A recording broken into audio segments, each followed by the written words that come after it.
Hello, Bigfoot enthusiast. Scott here from Squatch America. And your favorite domestic goddess in the paddy wagon tonight, drinking a caramel macchiato. Yay. So, we got a great show for you tonight. Yes, our guest that couldn't be with us last week because it was Eastern Orthodox Christmas is with us tonight, Aleksandar Petakov, who is one of the crew of the Small Town Monsters. But before we do that, play the intro. Oh, I was going to do an announcement first.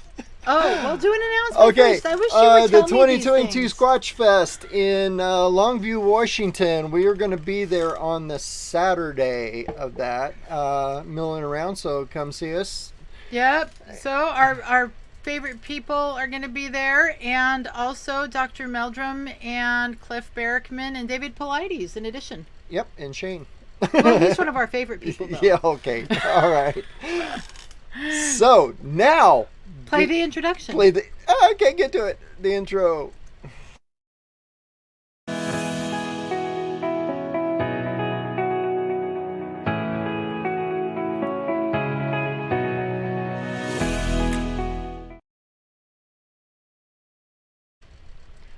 All right. So, without further ado, Hannah's got a wonderful introduction. I have a wonderful introduction that comes straight from our guest. So, Aleksandar Petakov is a documentary filmmaker and multimedia artist, as well as an avid adventurer and outdoorsman, constantly searching for the unknown. Kind of sounds like a high school teacher, but okay. Traveling across the U.S. and the world, Aleksandar has looked into various cryptozoological creatures such as Sasquatch, the Loch Ness Monster, the Lake Champlain Monster, mystery big cats. I'm very interested in those. I want to hear more about that, as well as other phenomena such as UFOs and mysterious places ranging from the paranormal Bridgewater Triangle of Massachusetts to the Hermit Kingdom of North Korea.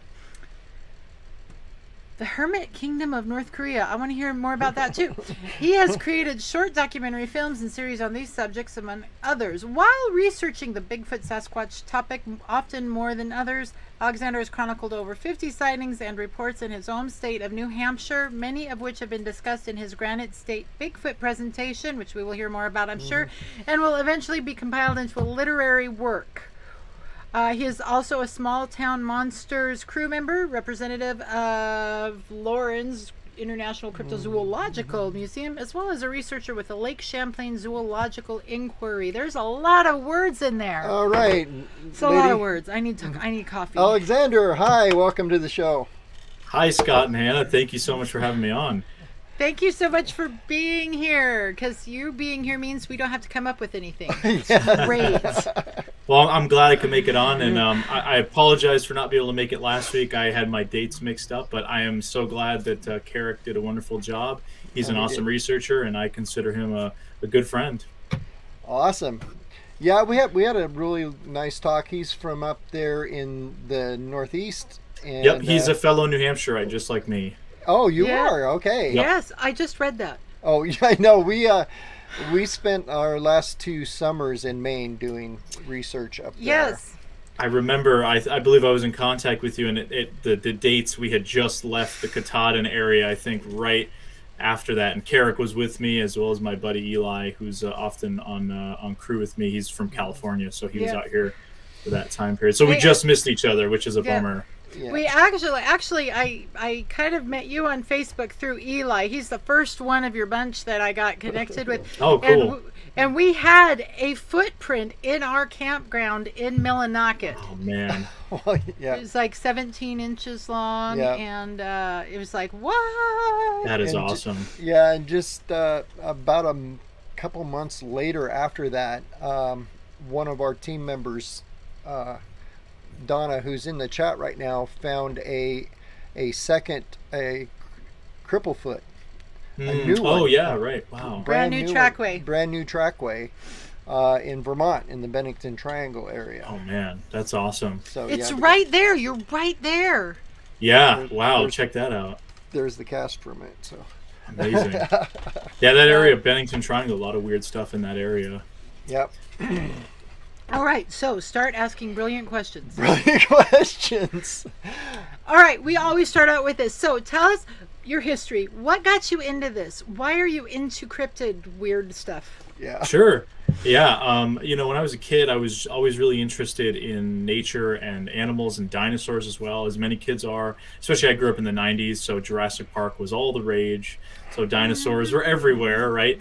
And I think that just kind of translated over into watching documentaries about cryptozoology from learning about ice age animals and dinosaurs and that sort of stuff, and it kind of just snuck in there. But I vividly remember one of my first times learning about the concept of Bigfoot or the Yeti specifically was on a family ski trip up to the White Mountains of New Hampshire, and my dad gifted me this Yeti. I actually still have it here. It's seen some rough days, with kids. I grew up with this, but it came with a little scroll, and it's a very high quality kind of action figure. Came with a little scroll that was like an ancient papyrus that had the whole legend of the Yeti. He told me that story, and something about the setting just made me instantly hooked on the idea of, wow, this is really interesting. And from that point on, I started watching as many documentaries as I could on the topic, eventually reading tons of books, and kind of grew to be an armchair researcher. When I was in high school, I was eagerly following all the blogs, and I remember following the Georgia Bigfoot hoax in 2008 very vividly. That was when the blogs were a big thing. It was Lauren Coleman's blog, Cryptomundo. I remember every day checking for updates because there was no Facebook or anything like that back then. So that was sort of how I got into it. And it wasn't until later on that, I went through college and everything and kind of lost my interest in Bigfoot for a bit. Finding Bigfoot was on air. I caught it actually at a friend's house, as so many, in my generation. It's kind of an inspiration. So I started looking back into it. And once I got out of school, I decided to combine my passions for filmmaking with cryptozoology. So I started just sort of doing documentaries on things like the Loch Ness Monster. I got to visit Loch Ness and did a short documentary on that. And then I wanted to do a feature originally on Bigfoot. But I ended up getting a lot of interviews with people not only in the local areas, but I went to California and visited Willow Creek and that whole area. Didn't make it to the film site then, but got to see Willow Creek and some of those casts and everything. And I was like, how am I going to put this big documentary together? And it made sense to put it as a series. So I created a YouTube channel called Sasquatch Out of the Shadows and just started putting up interviews. And some of them are just, an interview with an eyewitness, and there isn't really a whole lot to it. It's just the straight interview, a little bit of B-roll. Maybe if they have, a lot of the times they have a drawing that they maybe made, like an eyewitness rendering. That'll be pretty much it. Not many frills. And then the other episodes would be actual short documentaries, 10, 15 minutes long. So it was kind of open-ended, and that has since morphed into all sorts of stuff, and getting out into the field and being an amateur researcher and trying to apply the scientific method as much as we can. Even though I don't really have an academic background, I still try my best. And I think I'm at the point now where you see a lot of the things that maybe you believed in a few years ago when you first get into the Bigfoot field, that you realize there's a lot of, unfortunately, things that just become fact in the Bigfoot world, right, with no basis. You kind of start peeling that back a little bit and start saying, well, let's get to the real truth. See what's actually going on here. There's too much clickbait stuff and too much kind of BS, to use the term, out there. So we kind of want to look at what's actually going on. So a lot has changed, I guess, in the 6 or so years that I've been doing kind of getting out of the field. Yeah, absolutely. I totally agree with all the stuff that's going on. I kind of come from a scientific background. I'm actually an anthropologist. Right on. My expertise was actually in Native American culture, but I studied forensic anthropology and paleoanthropology also, because you have to, to get your degree. Right. But and that's what kind of got me into it too, is all the history from the native point of view. Yeah. But so I watched one of the documentaries you did with Shane Corson, actually, up in the Olympic Project and the nests, and we had Shane on talking about the nests about a month ago. Oh, right on.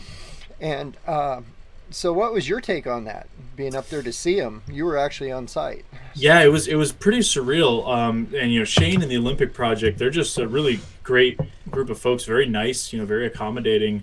They usually don't let people in there to film in the nest site. They kind of keep it, I don't want to say to themselves, they let people who they trust in, and whether those are scientists or other folks, they're people like Jeff Meldrum or other associated academics that they want to kind of do a study, and they don't just throw everything up online.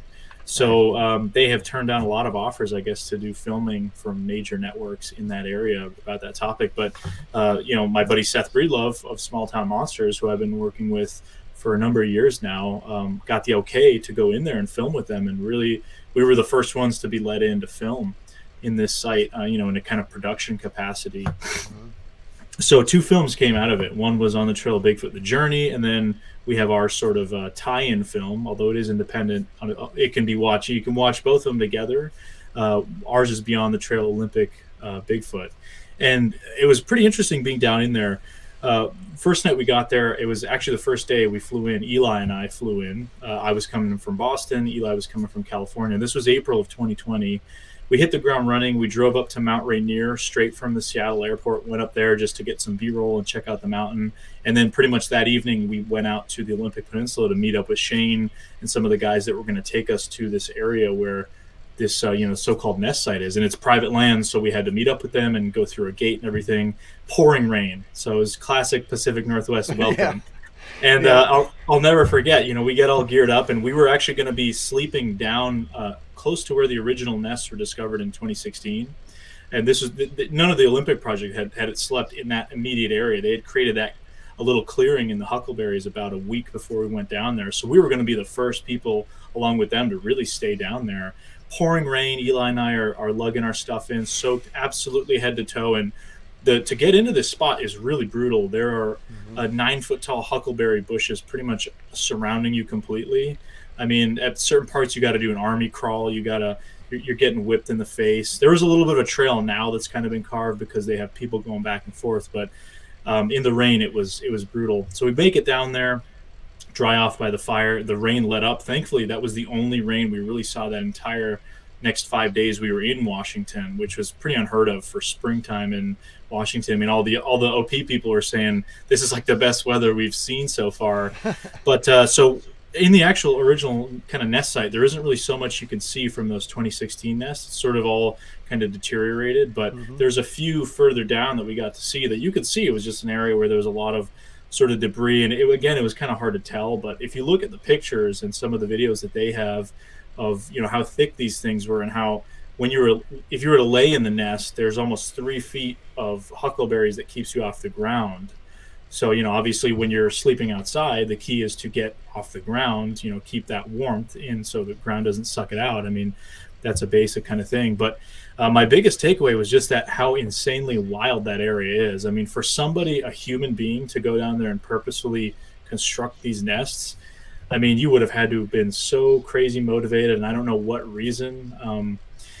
These nests were originally discovered by a timber surveyor who accidentally kind of came across them and had been working his entire life in the Pacific Northwest and never seen anything like this, and had gotten a hold of Derek Randall's, who I guess he knew, and that's how the Olympic project was given permission to go on this private property there. And, I know there's some studies going on with the nests and possible eDNA stuff. I don't know what the results exactly are yet or if they're out. I don't believe so. But it was fascinating, being a few days in that nest site and just seeing how rugged it is and how where these so-called nests, I mean, were set up basically almost on the edge of a cliff. You have this sort of dip that goes into a ravine, and you've got a river down below, and that's where the salmon run comes through. So you have a great food source. There's, deer in the area. There's elk, occasionally black bears. There are definitely mountain lions that traverse the area, but none of those animals are known to make formations like what these things were. And you could tell, I mean, some of these huckleberry branches are extremely tough to bend. And from what they were saying was they were stabbed in the ground and woven, and just there was so much of this stuff in one little area that it was pretty shocking, pretty noticeable. So, I don't know, again, what to make of it. I think when I was there, I was definitely, just perplexed by, this is something, you wouldn't expect to find. And these guys have been studying that for a while, and knowing the stories that Shane and some of the other guys told us as well about right before COVID, I believe they were down there and they actually interrupted something building one of these nests, and they actually got footprints out of it and then casted a handprint from that mud in that area where something kind of circled them, and it was like a half-built nest. And they talk about it in both our film and the On the Trail of Bigfoot, the Journey film, including the video when they were down there. It was Shane and Todd Hale, another member, and they drew their weapons because they weren't sure what they were dealing with. They didn't see it, that's an area, of course, that has big cats and bears, so you don't want to take any chances. But yeah, I still don't know what to make of it. I mean, trying to wrap your head around it all. That area is just so wild, and not even just where the nest site is, but the rest of the Olympic Peninsula, how much space there is out there and how impenetrable some of these areas are. And that's not even to mention other parts of Washington with the Cascades that obviously go down into Oregon. There's just so much space. It's absolutely nuts. Yeah, that's something a lot of people, especially not to denigrate Easterners, but people don't realize how big the mountains are and how much land we have out here in the West. Like right now, I grew up in the Blue Mountains of Eastern Oregon, and which, if you're into lake monsters, you want to come out here. Yeah, there's Wallowa Lake. Yeah, but there's an interesting thing about a sidebar here. Rabbit trail. Anyway, we have I like rabbits. We have Wallowa Lake is in the Wallowa Mountains here in Eastern Oregon, and there's some weird thing that Wallowa Lake in Eastern Oregon and Crater Lake in southern Oregon, all the way across the state, are always exactly the same elevation. And if one goes down, the other one goes down. If and one goes the up, same temperature. And the same temperature. So there's a wild hair theory that there's like an underground. There's a tunnel. Wow. And there have been sightings. But they're 500 miles away from each other. So that's really interesting. We went to Crater Lake when we left Bluff Creek this past summer, and we're driving up into Oregon, and we went swimming, but it was this surreal atmosphere because it was so hazy. And it honestly, Crater Lake looked like the Mediterranean to me. That's what it reminded me of. It was unbelievable. Yeah.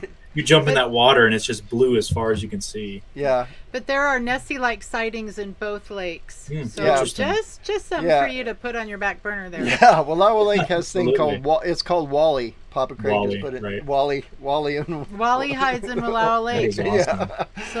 So anyway, it's time. What was I talking about though? I was going to say something. Pacific Northwest. Oh yeah, mountains. about the distance. You know how big it is. Like in our research area, we're nationwide now because we travel full time. But when we were specific to the Blue Mountains. In the Blue Mountains, here there's 27,000 square miles of forest that has nobody living in it. Yeah. You know, and the Blue Mountains connect the Rockies in Montana all the way to the Cascades in Oregon. And a lot of people, that's a natural corridor, I think, between the two mountain ranges. But, it's ridiculous. I mean, that if you just look at from that southern tip of the Pacific Northwest in kind of Humboldt County and in Northern California, that forest and all those mountains extending all the way up almost to Alaska. I mean, you have some of the most pristine wilderness in those areas that, in my opinion, is probably some of the best habitat for Sasquatch out there. Now, I do believe that these things have plenty of other habitat in other areas. I mean, the Appalachian Mountains as well. There are, a little bit more people in and out some of those areas in certain parts, but from, Maine to Georgia, you have so much space in there, and it makes sense. A lot of those states have a lot of the other sightings that are outside of the Pacific Northwest are primarily kind of in those areas. But Oregon was incredible. I mean, like I said, we drove from pretty much Bluff Creek, and that part of Northern California has millions of acres of woods as well, between the 6 rivers and the Trinity National Forests. There's just so much up there. And then you drive straight in Oregon, same thing. It just continues on all the way up to Mount Hood. And the Mount Hood area is another one we spent quite a few days at. We were actually up there for about a week. We were hanging out with Cliff Barrickman and some of the folks over at the museum there, the NABC, and just hitting up some of the spots that they research in the Mount Hood area, and we actually went with Shane Corson. He took us to the location of where he saw his first Bigfoot when he had his sighting back in 2012. They were fishing up in one of these alpine lakes in the Mount Hood area, and they over the course of a few nights, they had some interactions, and he saw one of these things, and we got to go to the very campsite that he had his encounter in, and he told us all about it. So that was a really neat experience, but beautiful. I mean, the creepiest thing we ran into, though, was a group of Satanists in the woods, which was pretty wild. But yeah. I think Shane was telling us about that. That's in the Estacada, the Oregon Bigfoot Highway area. Yes, Yeah. yep. It's if you read Joe Beelart's stuff, it's we actually went to the sighting of the location of one of the really good sightings, and that's where we ran into these people doing some kind of ritual where we were trying to camp, and it just ended up being a really weird situation. Yeah. Darkness falls, and there's tiki torches, and we're like, okay, we're gonna get out of here. And on that note, Yes. let's take a break. Oh, yeah, we gotta do our commercial We will come break. back to questions in just a minute, but first, we have to try and pay for this endeavor. So here we go. Okay. Hey, honey, are you at all worried about the future? Little bit. A little bit? Well, I don't blame you. It's a little crazy out there. It's a fact. The best time to prepare for bad times is during good times. When you know a big storm is coming, you prepare in advance. Same goes for our future. Things seem calm right now, so it's the perfect time to prepare for the next big crisis or disaster. That's why you should stock up on emergency food from My Patriot Supply. They are America's largest preparedness company with millions of happy, well-prepared customers. Their food kits stay fresh for up to 25 years. They're an insurance policy you can eat. When you need it, it'll be there. Shop dozens of food storage kits now. Click on our affiliate link below. Their kits give you an abundance of food, totaling over 2,000 calories a day. Every family member in America needs one of these kits. You can't go wrong. Click on our affiliate link below to shop and save and get prepared for whatever comes today. Just as an aside, their chicken and rice is really, really good. I like that. I don't We use this in the woods a lot too. Oh, we not use just- it in here. I don't wait. I mean, that stuff is good enough for nightly eating. Anyway, moving on. Moving right along. Actually, we have one of the guys who are affiliated with us here, the Squatching Cowboy out of Texas, because there's Cool. Bigfoot down there too. I've seen his yeah. name pop up before in my chat on my live stream. Yeah, his Squatching Cowboy. His real name is Joe Pass, and he is a stellar human being. Yeah. He wants to know what you think your greatest Where'd it go? adventure was. Oh, there we go. Oh man, that's a tough one. I don't know. There's been a lot over the years. I mean, I guess I'll stick with a recent one. I'd say 2021. I saw more of the U.S. than I've ever seen before in my life. I mean, that was the first time I drove cross country. For the first time, we drove from New Hampshire to Utah and back. There you go. Yeah, then I saw all three of the Pacific Northwest kind of territories. So as I was talking about in April, we were in Washington with the Olympic Project. Then in July, we were in Northern California and in Oregon, so it was just incredible to be able to see everything in between, because I'd been to some of these other places out west before, but never driving. So I'd never really driven physically across the country. And Utah is one of my favorite states with some of that nature out there. So yeah, being able to go backpacking in the high Uinta Mountains was a real highlight for me. That was something I've been wanting to do for a while. Oh, that's awesome. I know we in 2020 sold our house, sold everything, bought an RV, and we have been from Oregon to Maine, from Maine back to Idaho, through South Dakota on the way, then went down to Texas, went all up to southern states and back up to Maine, and now we're back that's in awesome. Oregon. So yeah. I haven't seen Kansas yet. We gotta go see. Are there Squatch in Kansas? I don't know. And if so, are they black and white? Corn squatch, maybe. Corn squatch. Dude, that sounds gross. That's like a bad podiatry situation or something. Ew. Oh man. But one of the places we really fell in love with was the Katahdin area Oh in my gosh. Maine. We climbed it. We climbed that bad boy. That's one that's still on my list. So I've Well- hiked a lot of the mountains out here in New England, especially. I've hiked all 48 in New Hampshire. There's a list of 48 4,000 plus peaks up here, including Mount Washington, which is the biggest around here. And then there's the New England 67. So once you get the New Hampshire 48, you move on to some of the other ones that are in Vermont and Maine. And I've done a couple of the Maine ones, but Katahdin has always been eluding me. The situation, the camps and the parking situation books up really quick in the summer, and from where I'm at, it's almost a 5-hour drive up there. Yeah. So I'm hoping this summer we'll be able to check Katahdin off, because I want to do the Knife's Edge. You do that. We went the other way. We didn't. Yeah, just me and a GoPro. That's all. Yeah. We went the other way, and I'll be honest. We made it past tree line. The minute I did 3 rungs up the rebar ladder, and I said, nope, I'm done. I'm not going done. up the straight up part, but nope. Yeah. But I did pretty well. I was pretty impressed with myself. How long did it take you guys to do the hike? It was about, I want to say it was about 3 hours to get up there, and it was actually longer to get. It was back. longer to get down, it took us about, which makes sense, yeah.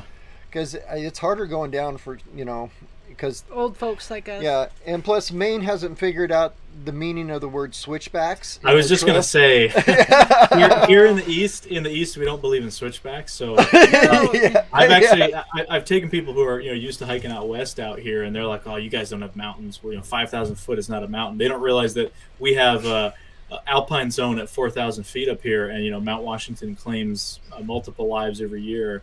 But you take people up, and it's just straight up. It's just up rock. I've hiked out west, and I mean, unless you're really rock climbing, I guess that's where it'd be more difficult. But all those switchbacks, I actually just prefer doing the mountain goat method and just going straight up. It's getting up there. I'm used to it, so it works for me, and we like it out here. So yeah, Katahdin kind of schooled us Westerners. Yeah, it's no joke. All right, so. Okay, there were things that I wanted before people started dinging me and messaging me with ridiculous things. So I want to know about the Hermit Kingdom of North Korea. What is that? Are there cryptid crabs out there? What is No, so that's kind of just the name that North Korea gets because it's been so internationally isolated for such a long time. Mm-hmm. They call it the Hermit Kingdom, and I went there I visited there in 2015. I was traveling around after I got out of school, and family's originally from Europe, so I was there for a while, and then I was going to visit some of my friends from high school that lived in South Korea. So I spent a while in South Korea, and I almost jokingly said, "Oh, wouldn't it be cool to go to North Korea?" So lo and behold, I did my research, and you can actually go, or you could go as a tourist at the time. Of course, Americans are not allowed to go anymore. So it's a whole kind of complicated issue, but I thought it was interesting. Obviously it's a pretty misunderstood place. There's a lot of really interesting things about it. It's one of these last kind of holdovers of this communist style totalitarian government. And it's just so strange for Korea because South Korea is such a technologically advanced country, fastest internet in the world. I mean, it's an economic powerhouse, engineering powerhouse, really an amazing place. In North Korea, it's the same people. It's basically as if somebody put an arbitrary thing in and said, okay, you guys are going to be 100 years in the past, and you guys are going to be 100 years in the future in terms of development. And it was very fascinating. So I went on one of those kind of government propaganda tours for 5 days in North Korea, and they take you to all the sites and let you see all this stuff. And it was just very interesting. So I did a documentary comparing North and South Korea and just how absurd the whole situation is. But it was definitely a bit of a crazy trip and something I did when I was younger and probably didn't know better. So got that out of my system. So I would be very interested in watching that.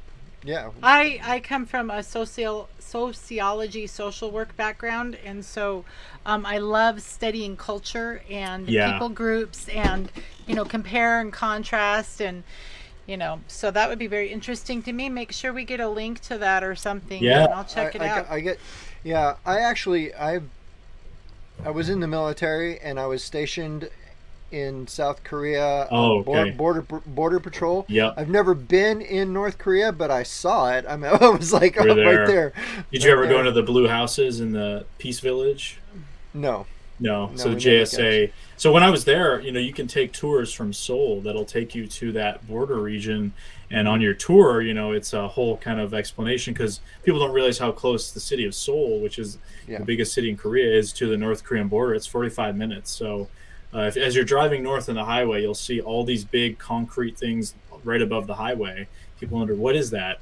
they're explosive. So if there were ever to be an invasion, they could destroy all the highways to Seoul, because the North Koreans rely heavily on armored machinery and weapons. So getting tanks and cannons, that kind of stuff in, disabling those roads. But you're pretty close. And when I was on my tour, there were American GIs who were kind of taking over from the tour guides that would take you into this peace village, which are these blue houses that are right on the border.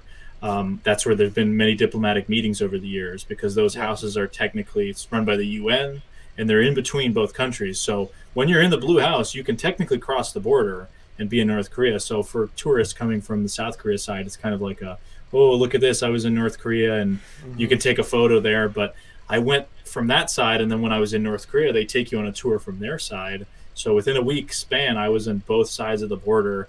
I was staring down either side, which was just a really crazy experience. But the North Korean side, they try to make it a little bit more lenient, because they want it to make it seem like our tour is more fun. They'll let you sit in the chairs and take silly pictures, whereas from the South Korean side, it's very strict. They say you can only take pictures here, and don't take pictures of the soldiers across, or they might shoot. I think they maybe played up the drama a little bit, but it is a very tense situation area, so I wouldn't play any games. But it was just funny that the North Koreans made it seem like, hey, well, we're the ones having fun here. The Americans and the South Koreans they're sticklers about everything. So it's kind of childish, but it's it is a very serious kind of area. But it was pretty interesting.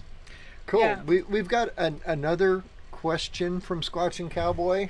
He's busy tonight there, Joe. No, actually, we spent some time in Texas last year, down in the Nacogdoches area and the Sabine River.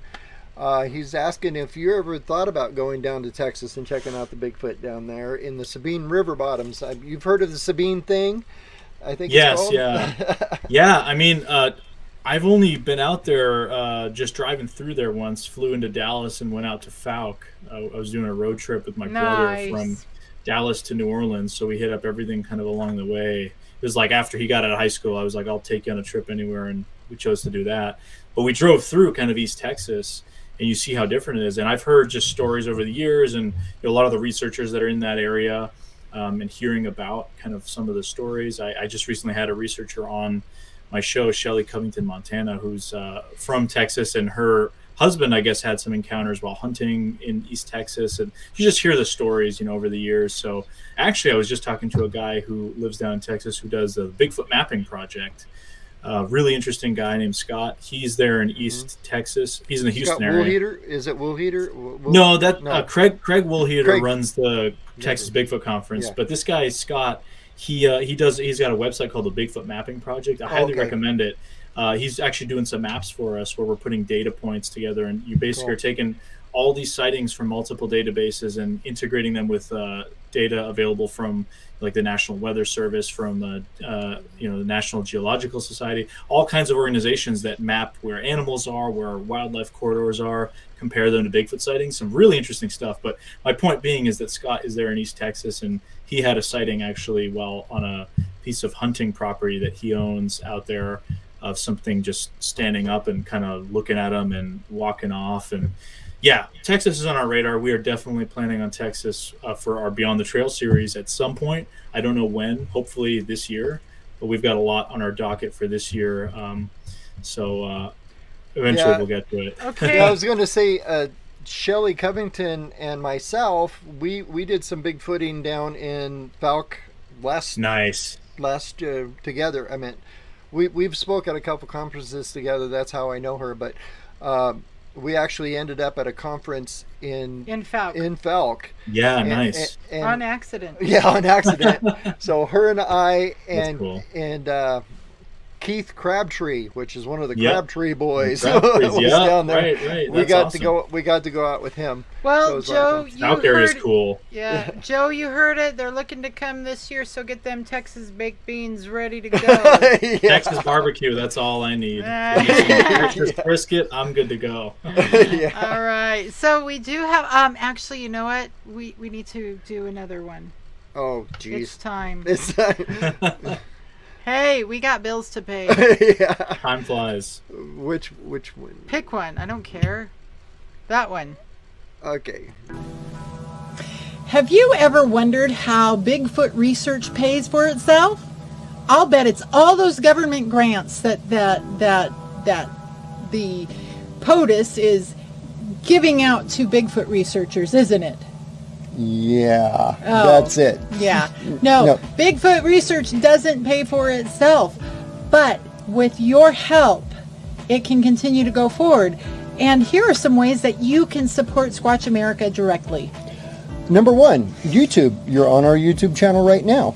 And it helps us, it really does, if you like, subscribe, and comment and share our videos. If you can do all four of those things, it takes 2 seconds. You can even go back and watch our videos, put them on the background. Just let them run on your phone in the other room. It doesn't matter. Hit one of the playlists.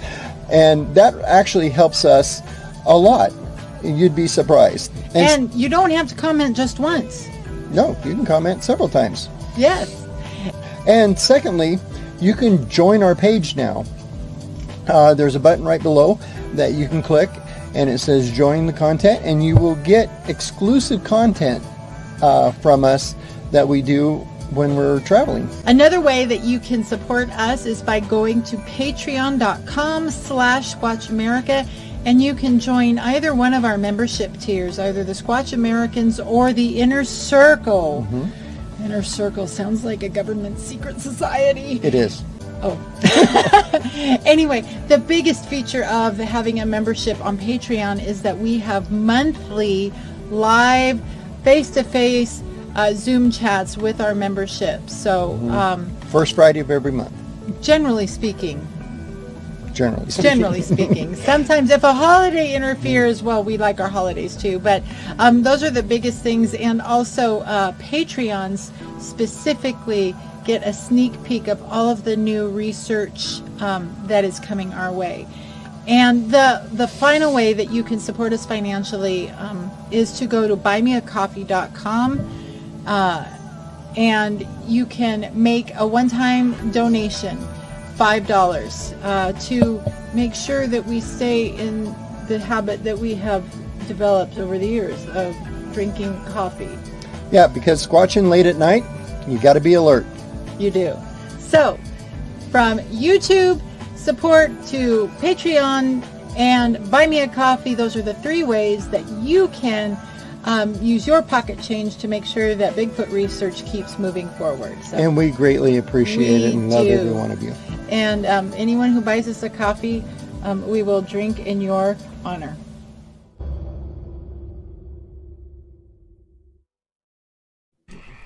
All right, we're back. Just in case anyone is mistaken, none of those are scripted.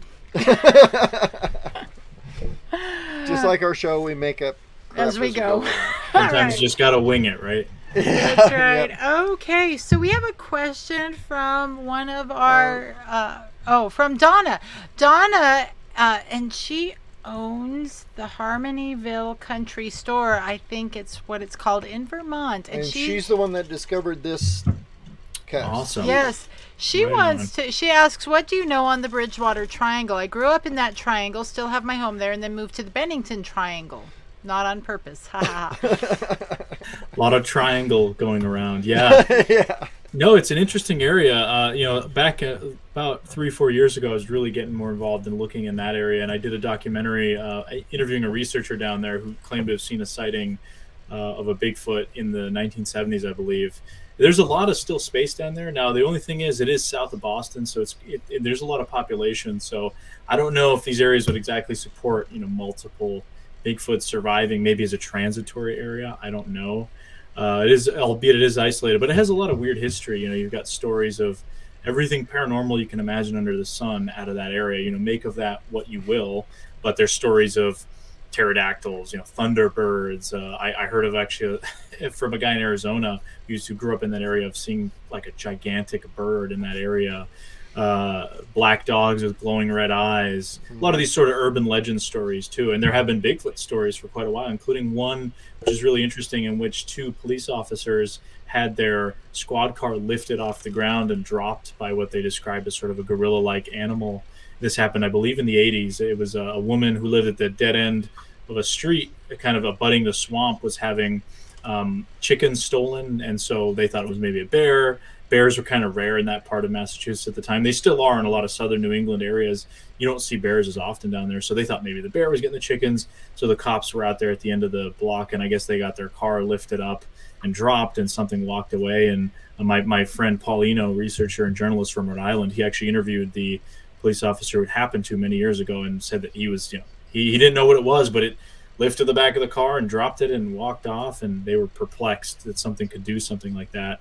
So yeah, the Bridgewater Triangle area, I think what's happened now is that it's kind of has a reputation of its own. So a lot of ghost hunting and paranormal type groups go out there, and a lot of their methodology isn't exactly scientific, to say the least, and that's not a dig at them. I mean, everyone have fun the way you like, but I think what happens now is that it has a sort of aura to it. Every time you go into the Bridgewater Triangle, you're gonna have something weird happen. So maybe you have a ghost hunting group that's going in there, and there just happen to be a couple of Bigfoot people a couple miles away, because it's not a big area. There are still some large areas of swamp that you have to really have muck boots to get in, or kayak in, and in the summer it's horrible with the bugs. But let's say you got a ghost group in one area, and then you've got the Bigfoot people, and they start doing some wood knocks, and then the ghost people are like, "Oh my God, we experienced Bigfoot while we were doing a ghost hunt out in the swamp." Yeah. So I think that kind of thing might be happening. That's not to say there haven't been legitimate experiences in the area. I think one of the particularly disturbing elements of the Bridgewater Triangle is you have all these different parts of it. There's the middle of it, which is the Hockomock Swamp, which was named by the Wampanoag Native Americans, and Plymouth Colony was very close to there. So that was the first sort of settlement, English settlement in that area, and they went to war with the Wampanoags, who considered this swamp called the Hockomocks to be the place where the spirits dwell. That's what they called it, and they kind of considered it cursed for whatever reason. They retreated into it during what was called King Philip's War. It was a very bloody conflict. It was just horrific. And a lot of stories that supposedly the Wampanoags, upon betrayal by the settlers, they cursed the area, so that's why you've had all this strange stuff happen. There's a lot of, to this day, strange cases of, a lot more mental kind of issues that people have living in that area for whatever reason. I don't know what all that means, but as I mentioned, one of the more disturbing parts is the true crime aspect of it. So you have the Freetown State Forest, which is at the southern end of the Bridgewater Triangle, where it used to be kind of a place where the mafia groups from Boston and Providence, Rhode Island, would go and do their dirty work and take people out there, do what those kind of guys do. But then there was also the satanic sort of panic thing that was going on in the 70s and 80s. Well, in that part of Freetown, Fall River, Massachusetts, it was real. There was a cult out there that actually killed members and were sacrificing animals. And there's a great documentary done by a buddy of mine named called the Bridgewater Triangle, and you can see it on YouTube, I believe now. Yeah, he does a good job covering all of from the Bigfoot stuff to that true crime. But he talks to a detective there who was in the Freetown area, and he says, the stuff that they found out there, they would find infants' bodies stuffed in the ground, and just horrific human stuff. So an area that does have stories of cryptids and Bigfoot-like creatures and stuff like the puckwudgies, but it has a very disturbing other element. I actually filmed a documentary a few years ago with a crew from Minnesota called Chasing Legends, and we went to do like a puckwudgie thing. This was a week before COVID lockdown started. So it was like the whole world was kind of on edge. It was weird, but talking to some of the locals and gas stations, were like, you guys know about the puckwudgie things? And they're like, well, not really, but I don't walk my dog in this part of the woods anymore because I ran into people in black robes out there. Or one gas station lady said, yeah, my family was involved in the cult stuff, and hunters up on airport roads still say they see people doing rituals out there. And of course there's a lot of copycats, so people will go out there and take animals and kill them, and you're not killing humans, but doing weird rituals. So for whatever reason, that Bridgewater Triangle area just has a very long history of weird stuff, a lot of haunted places too, as much of New England is, supposedly haunted, a lot of old architecture and settlements. So it's an interesting area. Whether or not there are still Bigfoot in the area, I don't know. I've heard of some reports possibly in that area to this day.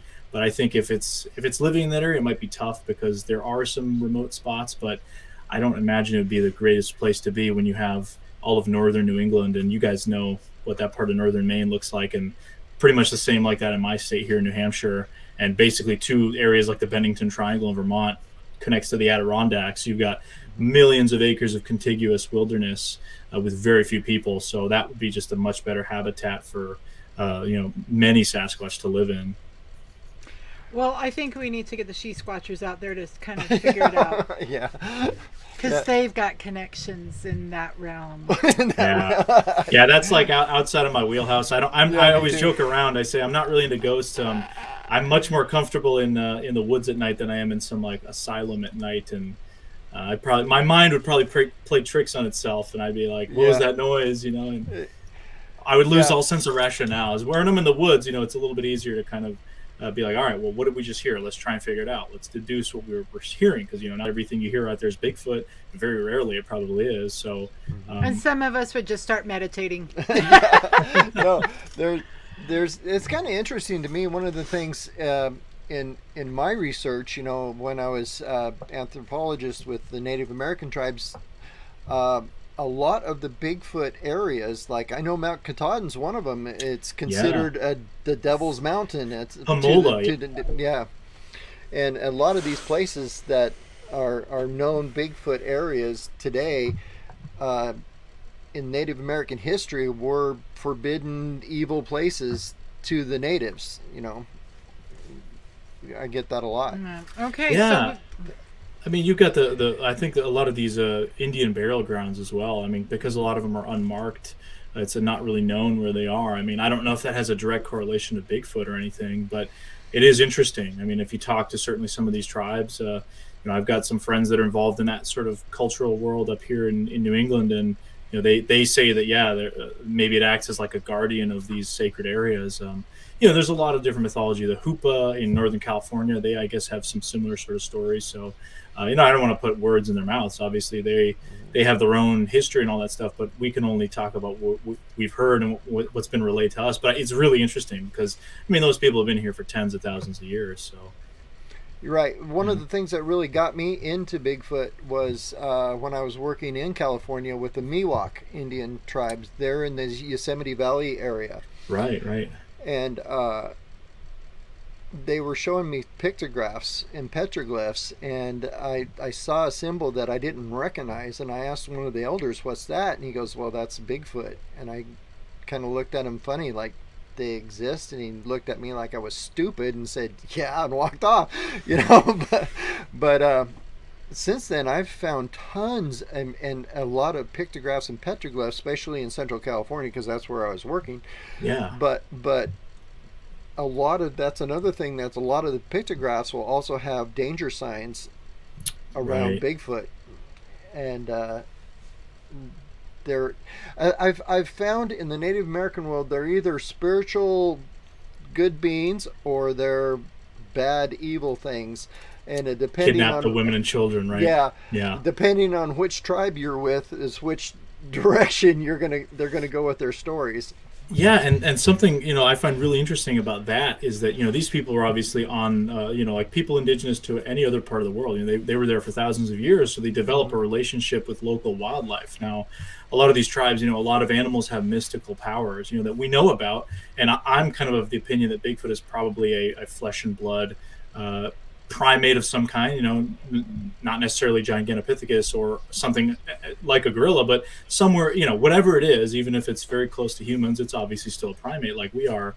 But a very fascinating story I had the pleasure of hearing at one point was by a professor, I believe she's from Oxford or Cambridge University, Dr. Anna Nakaris. She's a primatologist.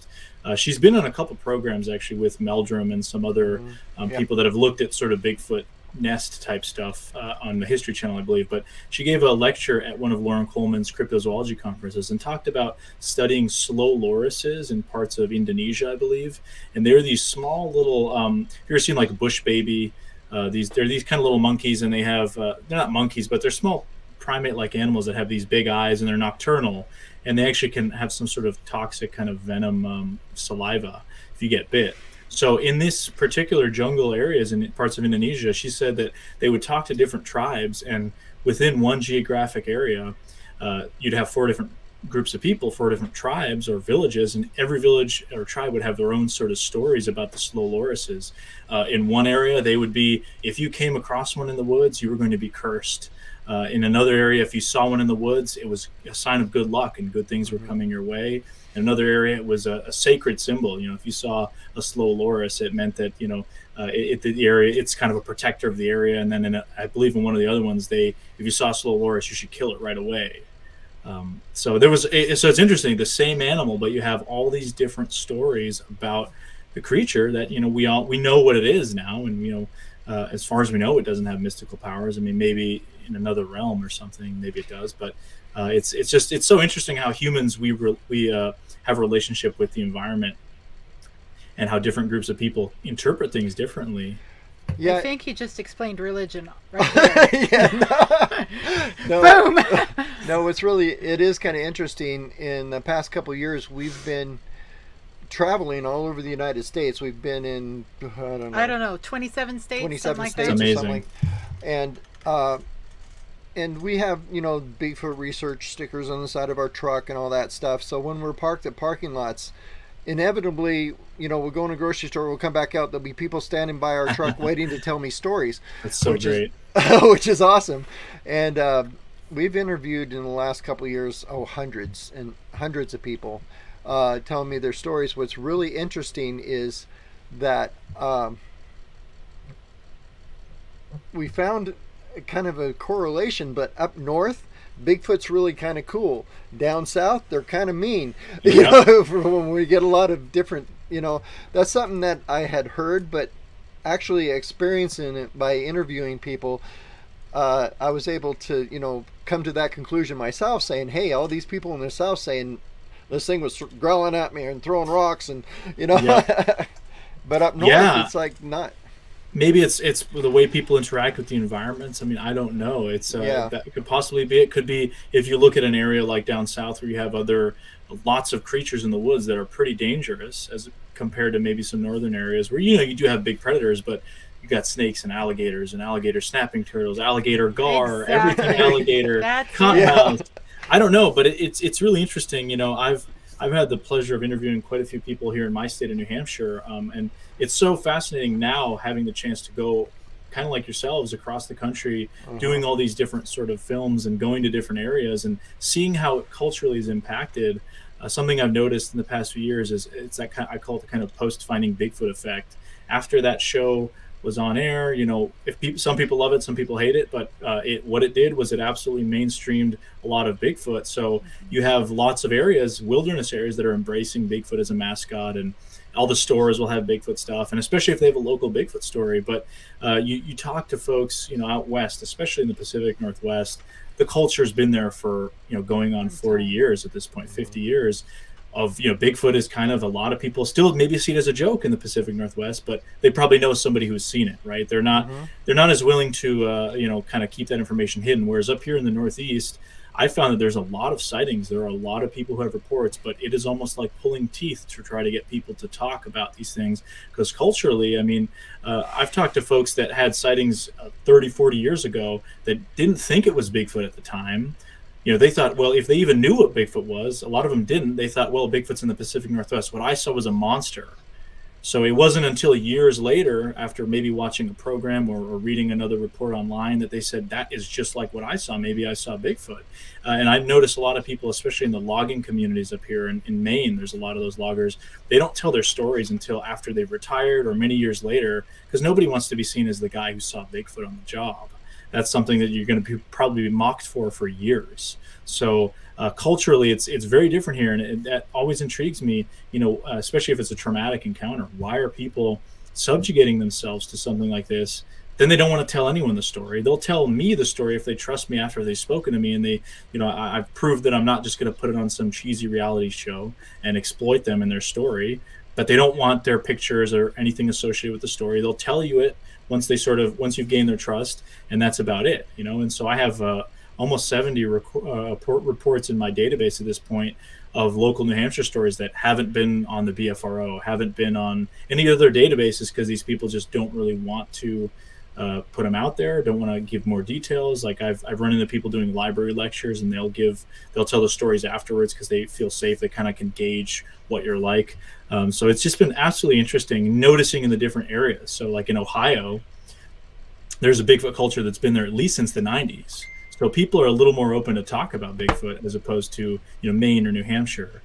So it's comparing that to what I kind of was experiencing in New Hampshire, in this area, in Massachusetts and Vermont as well, and then going to other places in the country and seeing how much more open it is. It's like we're maybe a couple decades behind in terms of that kind of cultural impact that Bigfoot's had, whereas the reports are here and they go back centuries. I mean, there are strange stories, colonial stories, all sorts of weird things that in some cases get attributed to ghost behavior. I mean, there are stories of haunted woods and haunted places where ghosts throw rocks from the woods or make weird noises. And I think actually a lot of those stories may be Bigfoot related.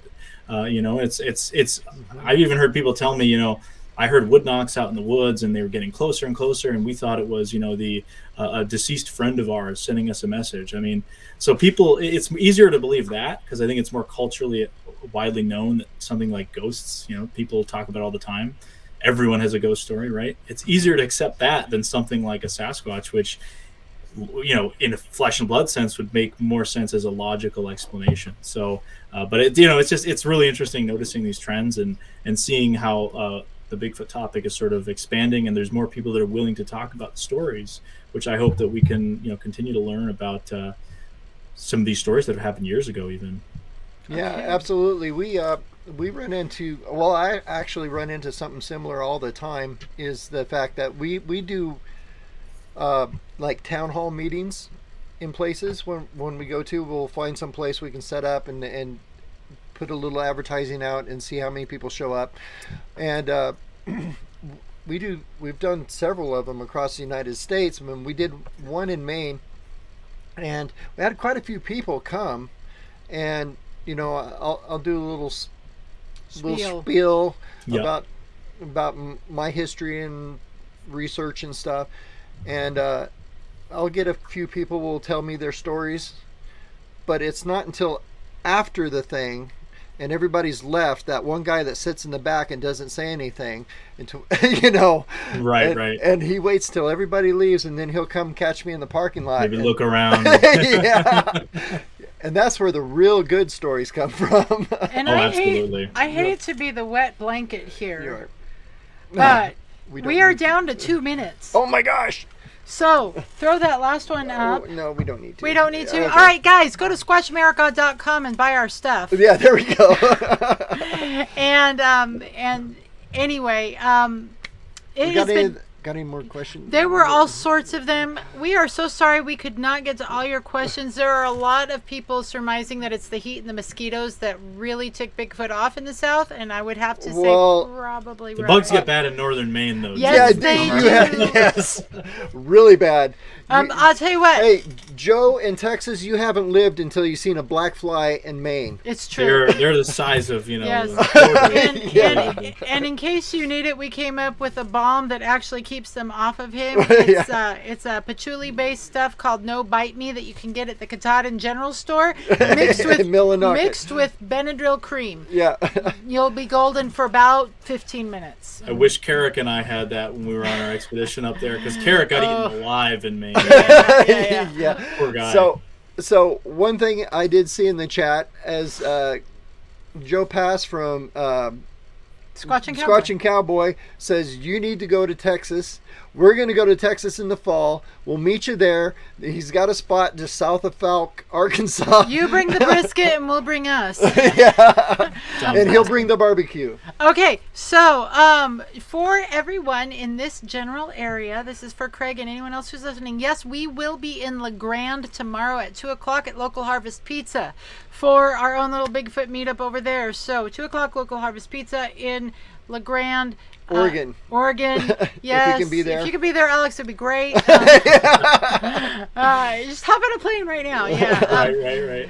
But it is really time for us to close. Yeah. We will definitely have you back. We should have the whole Absolutely. Small Town Monsters crew on it, just because that's what I wanted to know about, and we never actually get there in these interviews. So maybe we can get all of you on at the same time. yeah, that'd be great. That'd be great. We're about to do quite an intense trip at some point. I can't say the date specifically, but we're going to be heading down south to Florida and Georgia soon to do some stuff down there. So I want to there's be a lot there right coming now. up.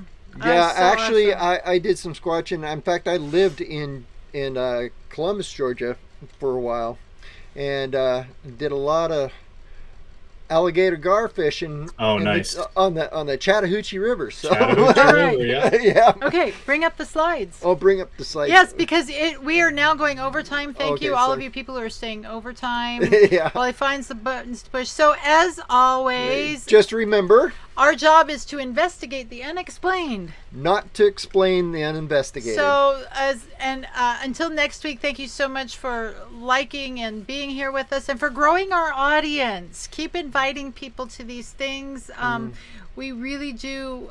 We really do love you all, and we love the community that we are. This is really a weird community, but they're awesome. They're There's awesome. a lot of good people. Yeah. Yeah. And it's really becoming kind, especially in these weird times where we're all separated. We are becoming family. So, anyway, until next week, we will see you all. Keep it squatchy and Go out and find Bigfoot. bye.